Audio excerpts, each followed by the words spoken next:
ሰላም የአገሬ ልጆች እንዴት ናችሁ? በመጀመሪያ እንኳን ደስ አላችሁ ተፈትቻለሁ።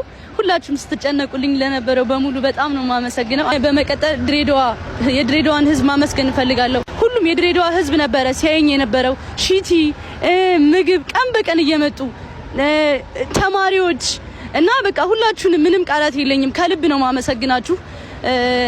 እዚህ የመጣሁት ልታሰር ሳይሆን ፍቅርን ሊያሳዩኝ ነው ብዬ ነው ያሰብኩት። በጣም ነው ማመሰግናችሁ ድሬዳዋዎች፣ እወዳችኋለሁ።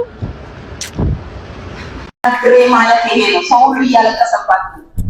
ስለዚህ እኛ ፍቅርን በዚህ ደረጃ ላይ ድሬ ማለት እቺ ናት። ሰው ሁሉ ሆኖ እየተቀበላት ያለውና ድሬ ማለት እቺ ናት። ድሬ ማለት እቺ ናት። ማሽያንቺ ትንሽ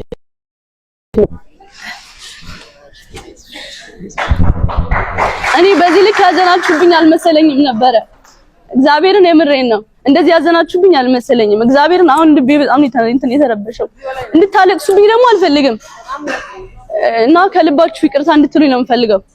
በሀሳብ ሳላውቀው ደንገጎን ጭርሼ ገባው ድሬ መጋላ ድሬ ድሬ ድሬ ድሬ ጉዳይ አለኝ አልጨርሰም